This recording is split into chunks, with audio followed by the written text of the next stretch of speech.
अगर आपने कभी फ्रेशली पेंट कार को ध्यान से देखा होगा तो आपको दिखेगा कि सरफेस कहीं पे बिल्कुल मिरर जैसा स्मूथ है और कहीं सरफेस में हल्के टेक्सचर्स दिखते हैं, बिल्कुल ऑरेंज फ्रूट के स्किन की तरह। इसको ही पेंट इंडस्ट्री में ऑरेंज पील कहते हैं। लेकिन इंटरेस्टिंग बात यह है कि हर ऑरेंज पील डिफेक्ट नहीं होता। आज हम इस वीडियो में समझेंगे ऑरेंज पील एक्चुअली होता क्या है, ये होता क्यों है, पेंटर इसे किस तरह कंट्रोल कर सकते हैं, कार ओनर्स इससे आइडेंटिफाई कर सकते हैं कि उनका कराया गया पेंट जॉब सही हुआ है या नहीं। नमस्कार दोस्तों, वेलकम टू कोट एक्सपर्ट। हमारा सबसे बड़ा सवाल है, ये ऑरेंज पील नाम आया कहां से।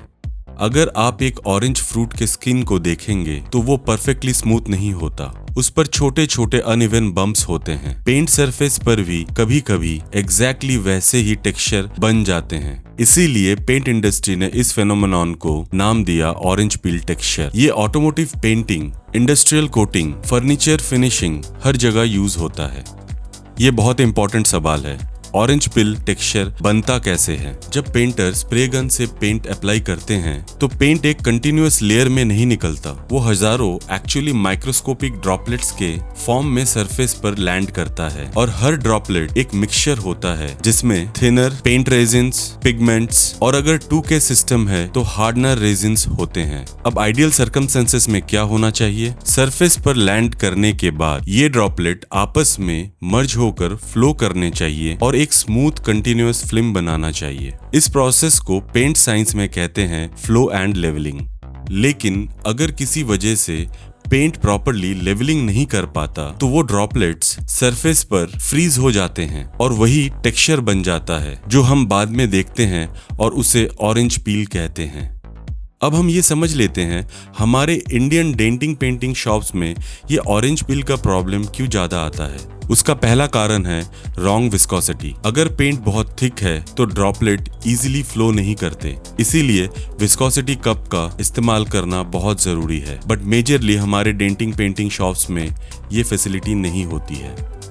नंबर 2, इनकरेक्ट थिनर को सिलेक्ट करना। हमें टेम्परेचर के अकॉर्डिंग थिनर सिलेक्ट करना पड़ता है। फॉर एग्जाम्पल, फास्ट थिनर अगर हम बहुत ज्यादा गर्मी वाले टेम्परेचर में सिलेक्ट कर लेंगे तो क्या होगा, सॉल्वेंट जल्दी इवेपोरेट हो जाएगा। इसका मतलब पेंट ड्रॉपलेट्स को लेवलिंग होने का टाइम ही नहीं मिलेगा। बट हमारे वक्त रिकमेंड करते हैं कि आप पेंट TDS को ही फॉलो करें और उसी के रिकमेंडेड थिनर को सिलेक्ट करें। नंबर 3, स्प्रे गन सेटअप, जिसके अंदर नोजल साइज, एयर प्रेशर और फैन पैटर्न को सेट करना बहुत जरूरी है स्प्रे पेंटिंग प्रोसेस को शुरू करने के लिए। अगर एटोमाइजेशन प्रॉपरली नहीं होगा तो पेंट ड्रॉपलेट्स अनइवन बनेंगे। Number 4, spray technique. अगर पेंटर स्प्रे पेंटिंग गन का डिस्टेंस गलत रखेंगे, स्प्रे गन को चलाने का स्पीड इनकंसिस्टेंट होगा और ओवरलैपिंग इनकरेक्ट होगा तो पेंट फिल्म अनइवन बन सकता है। Number 5, booth temperature and air flow. यहाँ पे मेजरली हमारे Indian painting and denting shops सबसे ज्यादा प्रॉब्लम में आ जाते हैं, क्योंकि प्रोफेशनल पेंट बूथ्स में टेम्परेचर और एयर फ्लो कंट्रोल्ड होता है, लेकिन मेनी इंडियन वर्कशॉप में एनवायरनमेंट अनकंट्रोल्ड होता है। इसी वजह से सॉल्वेंट का फ्लैश ऑफ बिहेवियर चेंज हो जाता है और पेंट ड्रॉपलेट इसीलिए प्रॉपर तरीके से लेवल्ड नहीं हो पाते हैं। अब हम समझ लेते हैं कि OEM कार्स में ऑरेंज पील क्यों नहीं दिखते हैं, या ये कहना सही होगा कम क्यों दिखते हैं। अगर आप शोरूम से न्यू कार लेके आते हैं तो उसमें भी ऑरेंज पील विजिबल होता है, तो क्या OEM पेंट्स डिफेक्टिव होते हैं?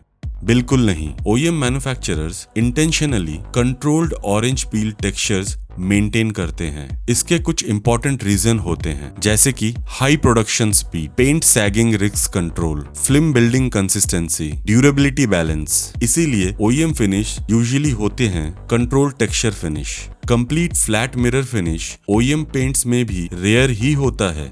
अब मन में सवाल ये जरूर आ सकता है कि कार ओनर कैसे आइडेंटिफाई करे good versus bad paint job को। अब ये वीडियो का पार्ट बहुत इंपॉर्टेंट हो जाता है कार ओनर्स के लिए। अगर आपकी कार रीपेंटिंग हुई है तो ये चीजें जरूर आप चेक कर लें। गुड क्वालिटी पेंट जॉब में टेक्सचर्स यूनिफॉर्म होंगे, रिफ्लेक्शन कंसिस्टेंट होगा, पैनल टू पैनल डिफरेंस नहीं दिखेगा। लेकिन बैड पेंटिंग जॉब में अनइवन ऑरेंज पील होंगे, डल पैचेस दिखेंगे, वेवी रिफ्लेक्शंस होगा और कहीं कहीं सैंडिंग मार्क्स भी दिख सकते हैं। अगर एक पैनल स्मूथ है और दूसरा हेवी टेक्सचर्ड है तो रीपेंटिंग क्वालिटी क्वेश्चनेबल हो सकती है। अब ये सेक्शन है पेंटर्स के लिए कि पेंटर्स ऑरेंज पील करेक्ट कैसे कर सकते हैं। उसका करेक्शन प्रोसेस होता है कलर सैंडिंग, कंपाउंडिंग और फिर पॉलिशिंग।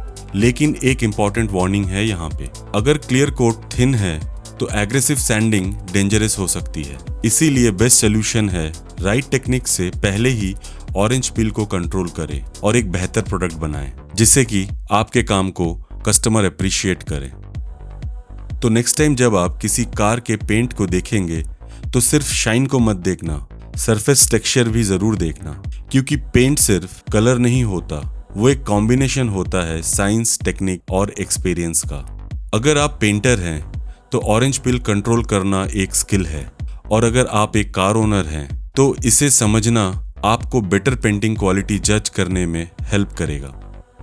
हम हैं कोट एक्सपर्ट और हम यहाँ पेंट साइंस को सिंपल बनाते हैं। मैं उम्मीद करता हूँ कि आपको ये वीडियो अच्छी लगी होगी। अगर ये अच्छी लगी तो प्लीज़ इसे लाइक कर देना और हो सके तो हमारे चैनल को सब्सक्राइब कर लेना।